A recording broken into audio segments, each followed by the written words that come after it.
la guerra es difícil para los que combaten, pero también para los que informan. Digo, también se ha convertido en una cosa muy difícil tratar de informar o tratar de opinar. A veces uno se siente inhibido y prefiere pasar de largo, porque prefiere, y otras veces se opina y se arman debates grandes. Está Melissa Trat con nosotros, es periodista, bueno, varias cosas son, ¿no? Uno cuando entra a tu perfil, varias cosas. Sí, bueno, uno es un poco de todo, ¿no? Tenemos múltiples identidades, pero sí, soy periodista especializada en política internacional. Estuve trabajando como corresponsal desde Palestina hace 7 meses, más o menos, y es un poco lo que hago. He viajado más o menos por 45 países, tratando de mostrar, digo, más allá del turismo, tratando de mostrar conflictos que están dormidos, tratando de mostrar cómo vive la gente, porque a mí como analista, digamos, en política internacional, a mí me gusta mucho más el contacto con las comunidades. O sea, más allá de sentarse en un panel a opinar, sí, a mí me parece importante interactuar con la gente que vive en ciertos contextos y poder contar su historia también, ¿no? ¿Dónde te agarró el inicio de esto?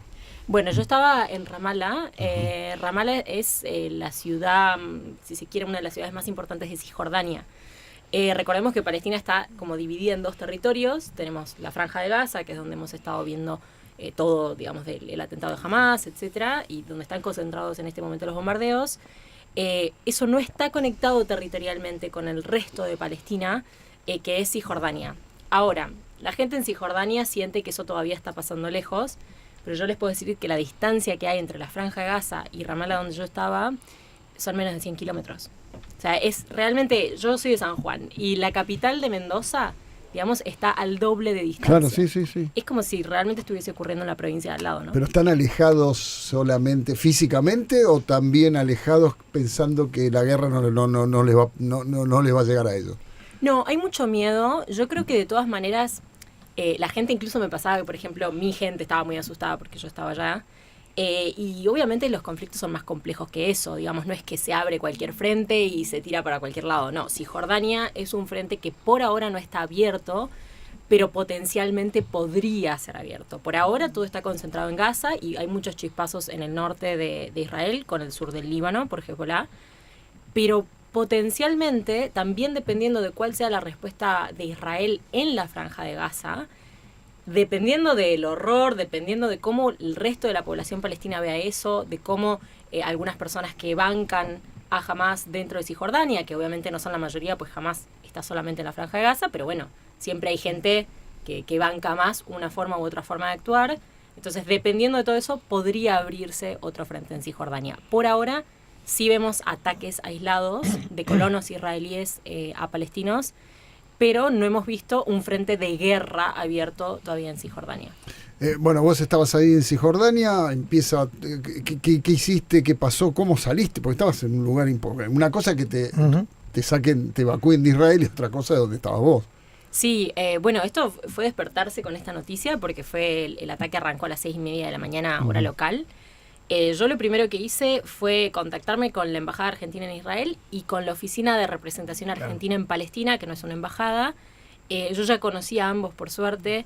Me contacté y simplemente les dije, che, estoy en Ramallah para que me tengan en cuenta para cualquier consejo, digamos, desde el gobierno argentino sobre cómo hay que proceder.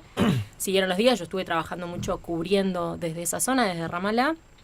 Y lo que pasó después, que fue problemático para mí, fue que Israel cerró todos los pasos de Cisjordania. O sea, yo estaba encerrada en Palestina en un territorio que no se había vuelto peligroso por ahora, pero que en cualquier momento podía hacerlo, ¿no? Y yo creo que es muy fácil con el diario del lunes, en cualquier conflicto, saber cuándo era el momento de irse, ¿no? Claro. Pero cuando uno está en el medio, es un minuto a minuto, es tener el televisor prendido y que las cosas puedan cambiar drásticamente en cualquier momento.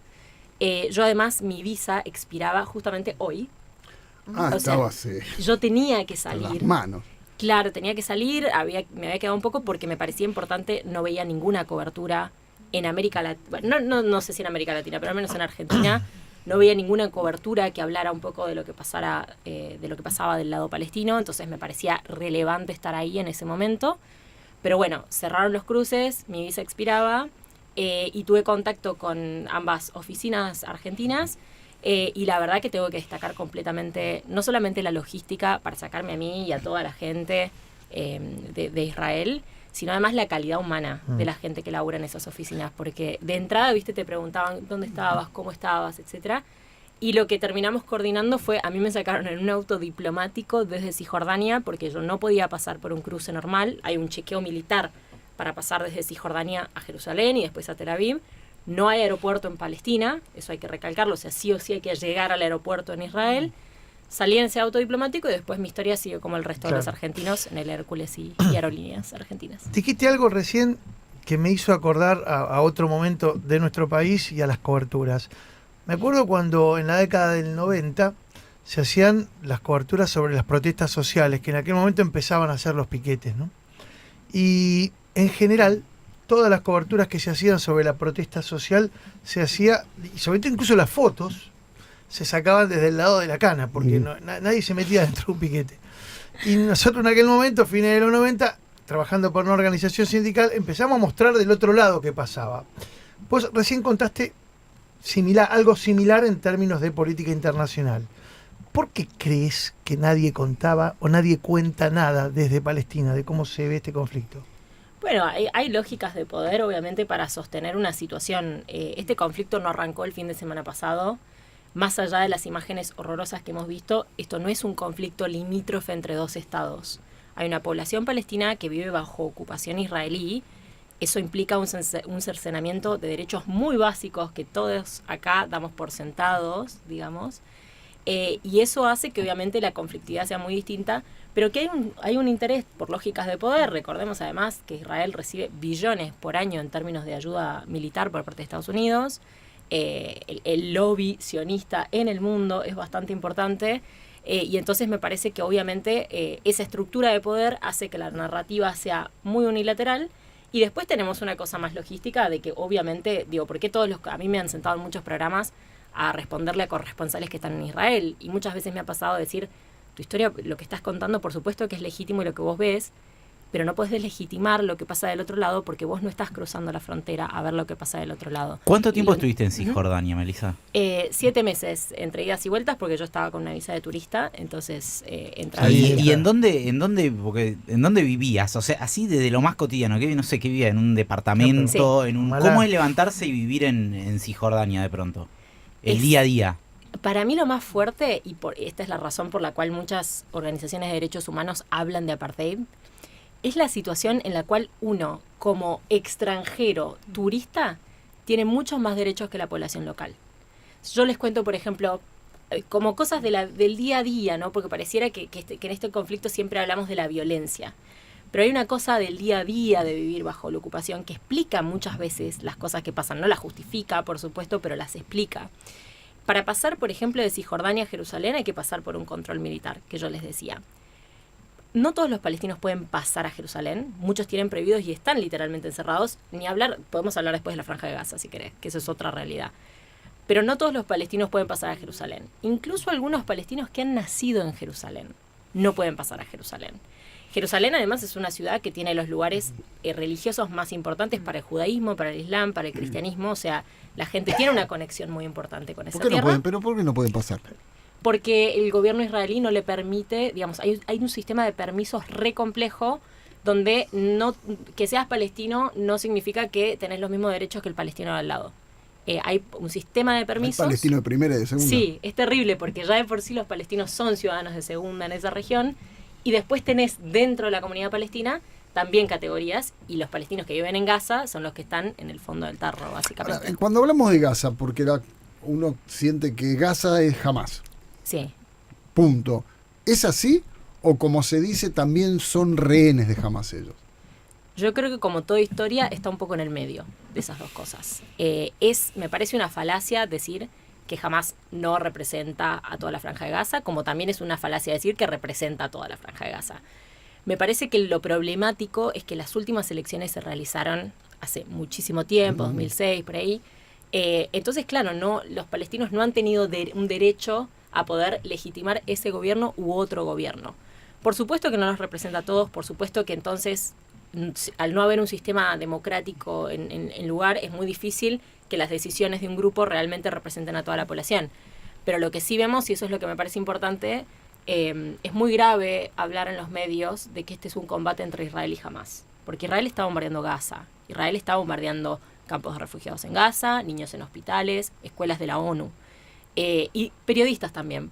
Otra de las razones por las cuales, por supuesto, y con toda razón, vemos que los argentinos no van para Gaza. Pero entonces, la situación política es muy compleja y sinceramente es un obstáculo para la paz. Porque entonces, ¿con quién se debería sentar Israel a la mesa, no? Igual jamás tampoco entró a matar agentes del Mossad. Jamás no, entró. por supuesto. Es que ese es el problema en general de todo esto.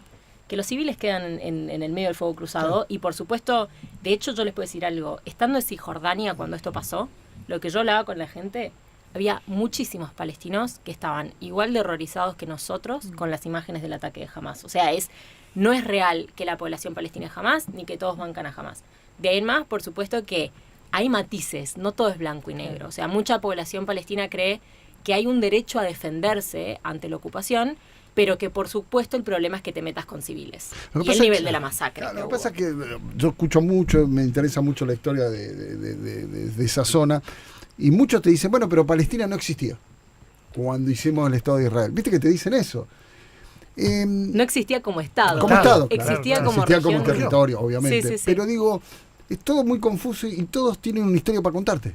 Sí, lo que yo sí de te un puedo... lado y del otro, y vos te quedas en Sí. uy, pero ¿para dónde vamos? Pero por eso me parece importante que lo que no está pasando en muchos medios, hay una cuestión de decir, pongamos los hechos sobre la mesa y que después cada uno opine lo que quiera.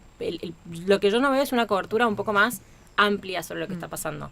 Lo que sí es real que Palestina no existía como Estado cuando se creó el Estado de Israel. Ahora, también es real que en ese territorio, era un territorio primero del Imperio Otomano, después controlado por un mandato británico, la mayor parte de la población era árabe. La mayor parte, los porcentajes son bastante importantes. Y lo que pasó fue, desde finales de 1800 y principios de 1900, comenzó a haber una inmigración judía. Y después de lo que fue el horror del Holocausto, por supuesto el mundo sentía que tenía que responder ante el horror que había pasado a esta población.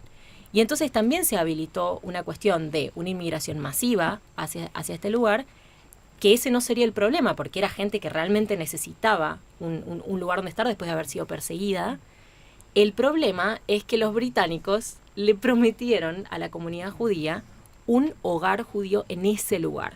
Y en su momento también se lo habían prometido a los palestinos, ¿no? Entonces, ahí se armó un caldo de cultivo donde la ONU propuso un plan de partición del territorio. Y por supuesto que los árabes no lo aceptaron, porque los árabes decían, nosotros éramos los que estábamos acá, viene esta población y de repente tenemos que partir el territorio en dos.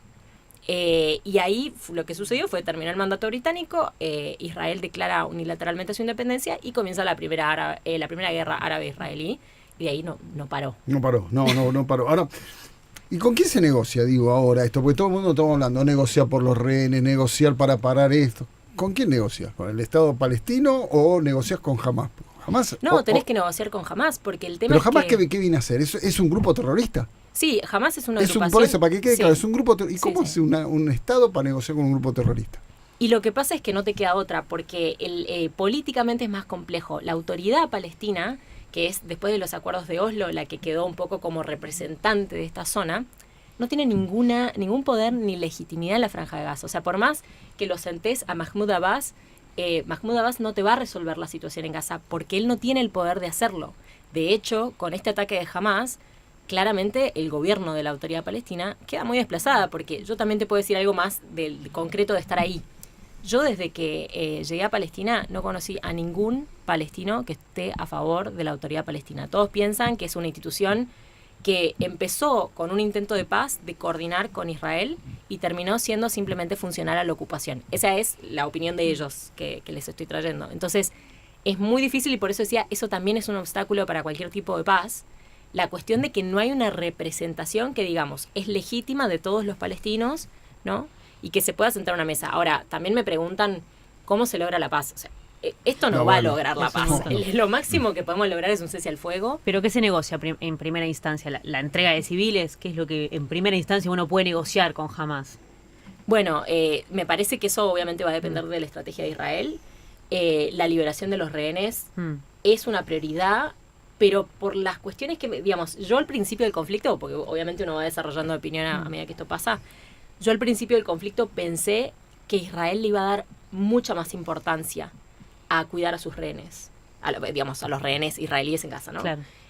Porque en general, cuando vemos la historia incluso de intercambio de rehenes, han habido momentos de la historia en que se ha intercambiado un israelí por 1.000 palestinos. Sí, sí. O sea, imagínense de lo que estamos hablando. Es un lugar donde las vidas claramente no valen lo mismo aparentemente. Pero entonces, para mí esa lógica a mí me daba a entender que el gobierno israelí iba a dar una prioridad a decir, rescatemos primero, ¿no?, a nuestros civiles y a los soldados también, que están como rehenes en territorio de Gaza. Lo que hemos visto después es que no parece ser el caso. No sabemos hasta qué punto, cuánto sabe el gobierno israelí de dónde están esos rehenes. Recordemos que además la Franja de Gaza tiene todo un sistema de túneles, digamos, que son tremendos para la logística también de cualquier tipo de rescate a esos rehenes. Así que, si te soy sincera, no sé qué tanta prioridad le va a dar el gobierno israelí a la recuperación de esos rehenes. Yo creo que está mucho más enfocado en amenazar con esto que está por arrancar y que no arranca, que es la invasión terrestre de Gaza, y básicamente erradicar a Hamás, porque lo que ve, me parece, la mayoría del pueblo israelí es que no se puede vivir con Hamás al lado. Erradicar es eliminarlos, es Por matarlos, supuesto, digo. por supuesto. Porque uno dice la palabra erradicar y parece que va a sacar Sí. la pulga, el pulgón de una planta. Estamos hablando de matarlos. Por supuesto. Que Pero del última, otro lado también quieren eliminar. Claro, el problema de todo esto, yo sé que esto es re cínico y me parece horrible decirlo así, pero es el mundo en el que Decir lo que vivimos. quieras, no nos vamos a levantar. Gracias. Un diálogo quiero tener. No, lamentablemente, la guerra existe, pero la guerra tiene reglas. O sea, el derecho internacional regula cómo se debe hacer la guerra. Entonces, una cosa es el combate entre el ejército israelí y los militantes de Hamás, y otra cosa es bombardear civiles, ¿no? O sea, esas son dos cosas distintas. Y otra cosa también es lo que hizo Israel hace poco de bloquear la franja ya vivía la Franja de Gaza bajo un bloqueo, pero en estos días bloqueó el paso de agua, de comida, de electricidad, de combustibles. Eso obviamente trae una crisis humanitaria peor, donde están muriendo civiles, que es igual de horroroso que todo lo que venimos viendo. Entonces sí, erradicar es una palabra horrible. Yo creo que en este momento es el objetivo en algún punto, y es lo que le exige la población israelí después del horror del fin de semana y una falla de cálculo desde la inteligencia y la seguridad de uno de los Es una servicios. reacción lógica, digamos, ante. Ahora, del lado israelí te pueden decir, ¿y cómo hago para dividir el civil de Hamás si están todos mezclados? Bueno, Entonces, indiscriminadamente, obviamente, para uno dice, paremos. Pero ¿cómo haces? Bueno, en teoría, pero esto lo dicen muchos medios y yo lo tomaría más con pinzas. Se dice que, por ejemplo, Israel alertó a los ciudadanos diciendo, vamos a atacar el norte, por lo tanto muévanse al sur. Ahora, estamos hablando de un territorio de 40 kilómetros por 10. Sí, no tenés mucho lugar para No hay esconderte. mucho. Y yo veo que mucha gente también, muchos analistas hablan de, por supuesto, la superioridad de la tecnología militar de Israel. Sí. Ahora, que me expliquen cómo sirve una tecnología de precisión cuando tenés a más de 2 millones de personas viviendo completamente hacinadas en ese territorio y militantes de Hamás muchas veces en los túneles abajo de todo eso. O sea, lo que están bombardeando son edificios donde hay civiles, que le llamen como quieran, pero hay civiles ahí dentro. ¿Y Egipto cómo está jugando? Porque también están atrapados al sur, ¿no? Están atrapados. Hay dos cruces, digamos, Claro. de la Franja de Gaza, hasta el cruce con Israel y el cruce con Egipto. En Egipto lo que pasa, obviamente todo el mundo está caminando sobre cáscaras de huevo, ¿no? O sea, acá cualquier paso en falso, o incluso cualquier cosa, esto pasa en la guerra y es muy loco, cualquier cosa se puede malinterpretar también, ¿no? Y eso causa un caos. De las últimas cosas que te puedo decir sobre Egipto, ese paso no estaba habilitado para que cualquier persona de Gaza salga, pero en su momento, cuando arrancaron los bombardeos y todo, empezó a acumularse ayuda humanitaria en Egipto para pasar a Gaza, básicamente porque Israel amenazó y después bombardeó, no el cruce, o sea, acá hay que ser cuidadoso con las palabras, no bombardeó Egipto, bombardeó el cruce del lado de Gaza, ¿no?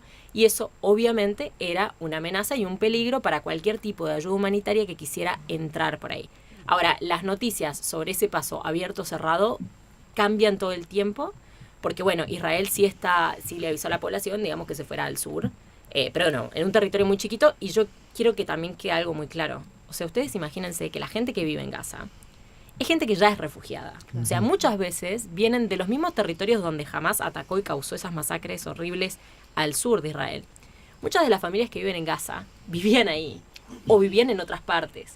Esas personas ya son refugiados.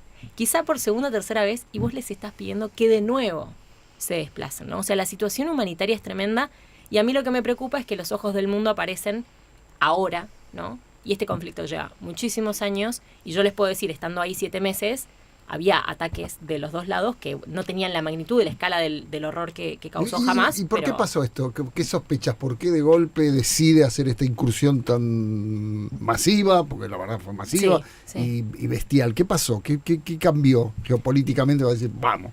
Yo creo que sin dudas, por el nivel de sofisticación de este ataque, no fue una cosa de golpe. O sea, yo creo que los tipos lo venían planeando. Está bien, pero dijeron, che, tal día vamos. Ese Y es nos el preparamos. momento. Era una fecha importante. Claro. Era una fecha importante, se cumplía un aniversario de la guerra del Yom Kippur. Ujú. Obviamente no tenemos del todo seguro por qué. Te puedo decir cuáles fueron las razones que ellos dieron desde Hamás de por qué se hacía este ataque. Una de las razones fue la profanación de sus sitios religiosos.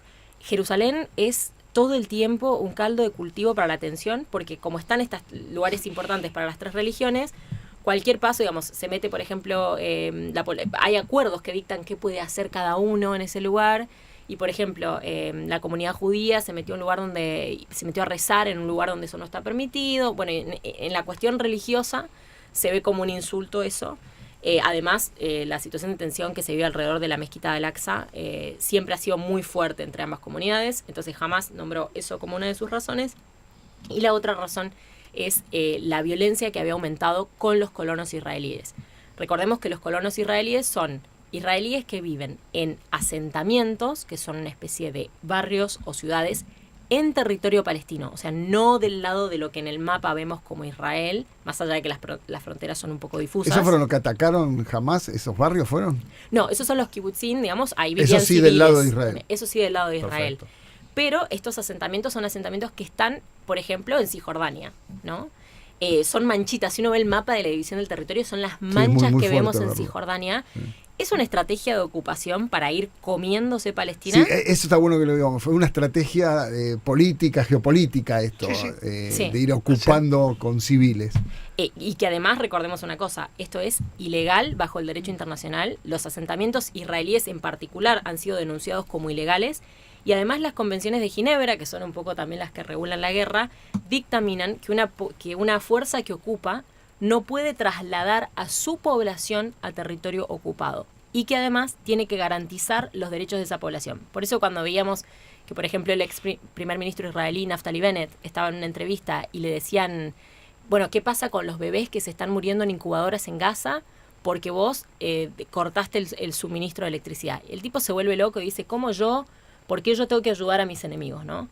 Bueno, el derecho internacional dice que si vos sos digamos, la fuerza que ocupa, vos tenés un deber de proteger los derechos humanos de la sociedad que vive ahí. Otro por qué. Sí. ¿Por qué pasó? ¿Por qué, teniendo la fuerza militar y la inteligencia que tiene Israel, les pasó esto? Yo creo que eso nos lo preguntamos todos. Me parece que además... ¿O lo dejaron pasar? Mira, la realidad es que no hay ninguna fuente certera que nos permita decir a esta altura de los eventos que lo dejaron pasar. Sí hay reportes de que al parecer el primer ministro Netanyahu habría recibido una comunicación desde Egipto antes de que esto sucediera sobre qué iba a 15 pasar. días antes. Si ese es el caso, le va a tener que dar muchas explicaciones a su gente. Por ahora no está confirmado, digamos, yo cuando me lo preguntan digo, está esa fuente, pero realmente no es algo que se sepa en este Ahora, momento. hay algo que en política, ni siquiera en política internacional, pero en política siempre se dice, que es que cuando vos estás debilitado internamente, el hallazgo, la aparición de un enemigo externo te fortalece. En la historia hay innumerable cantidad de situaciones. Malvinas, sin ir más lejos, acá en nuestro país. Y muchos, con esa hipótesis, plantean que esto pudo haberlo favorecido internamente a Netanyahu. La pregunta es tan así? Porque yo veo que las protestas continúan. Las protestas que había hasta hace 15 días, de 500.000 personas, allí en ese lugar que muestra Gabriel Michi, donde generalmente se hacen las protestas, siguen, tal vez menos, pero siguen. Está debilitado Netanyahu. Sí, pero yo creo que sin duda esto lo fortalece. De ahí en más, no quiero que eso signifique asumir digamos que él tiene responsabilidad en esta masacre que hizo Hamás, porque de nuevo no es algo que sepamos que él tuviese esa información o al menos no está comprobado. Pero sí es cierto, lo decían ustedes recién, obviamente la guerra une, obviamente la gente que dentro de Israel estaba en contra del gobierno de más extrema derecha en bastante tiempo en este territorio, gente que estaba en contra de la reforma judicial que Netanyahu impulsó, armando él una coalición de extrema derecha para salvarse también de los cargos que tenía en su contra de corrupción y demás. Dicen que Bibi, como se le llama a Netanyahu, es como el ave fénix. El tipo nunca muere, o sea, el tipo renace y renace.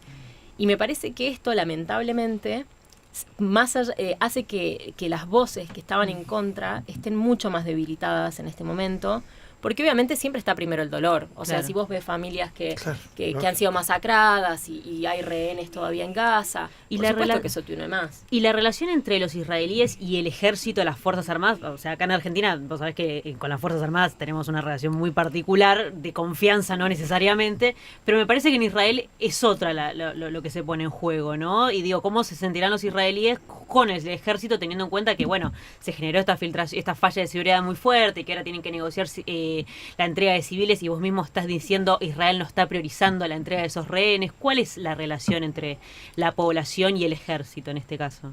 Bueno, yo creo que esa es una muy buena pregunta, de hecho, porque la relación, uno podría decir, hay sociedades donde se puede separar más una institución de la otra. En Israel el servicio militar es obligatorio, vemos a mujeres y hombres haciendo ese servicio militar. No por eso significa que todos estén de acuerdo, por supuesto hay gente que lo hace porque es la obligación de hacerlo, pero es una realidad. Y ahí cuando yo les contaba, bueno, hacer el paso ese del checkpoint entre Cisjordania y Jerusalén. Eso para que entiendan ustedes cómo se vive, es subirte a un bondi, el bondi atraviesa el checkpoint, se suben dos pibitos, porque los que están en el servicio militar tienen 20 y pico de años, se suben dos pibitos recontraarmados, intimidan a toda la población pidiéndole los papeles y demás, y son los que después te dejan pasar. Entonces, yo entiendo que hay mucha crítica hacia el servicio, no, digamos, hacia el ejército israelí, pero la realidad es que la comunidad es bastante parte de eso. Después tenés, por supuesto, un montón de voces de agrupaciones dentro de Israel que, por supuesto, buscan la paz, están en contra de todo lo que sucede, de los dos lados. Acá esto me parece re importante decirlo, porque los ojos están ahora en este lugar cuando las dos facciones más extremas, el grupo, digamos, Hamás, y tenés a un gobierno de extrema derecha, no parece que nada bueno pueda salir de esa combinación. Pero yo, 3 días antes de que ocurriera este ataque, 3 días antes, fui a Jerusalén a un encuentro de mujeres israelíes y mujeres palestinas. Se llamaba El Llamado de las Madres. Y básicamente mujeres que perdieron hijos, perdieron algún familiar, diciendo, más allá de la ideología, más allá de que nos tenemos que sentar a una mesa y que esa paz sea una paz equitativa, por supuesto, no queremos que sigan matando a nuestros hijos. O sea, el mensaje es súper sencillo. Inevitable pensar un poco en las madres y abuelas de Plaza de Mayo, como en esa fortaleza de las mujeres para trascender el dolor y decir, bueno, hay que resolver esto de otra manera porque no puede seguir pasando y necesitamos que las mujeres también estén en la mesa de negociación. Melissa, la verdad un gustazo hablar con vos, ¿eh? No, gracias a ustedes por la invitación y bueno, por seguir cubriendo este conflicto porque no parece que nada bueno pueda salir de acá, pero sinceramente a mí en este momento me parece que la prioridad, además de condenar todos los ataques a civiles en Israel y en Gaza, me parece que la prioridad en este momento, ya que no podemos dialogar con un grupo terrorista, me parece que la prioridad es que como comunidad internacional no le demos un cheque en blanco a Netanyahu para que pueda tener una respuesta que implique hacer lo que quiera hacer, ¿no? Me parece que hay límites y que la comunidad internacional tiene que empezar a mostrar esos límites de manera más fuerte, porque si no estamos a las puertas de lo que ya parece ser una masacre. Gracias, Melissa. 11:30 Noticias. Presenta Maxi Consumo.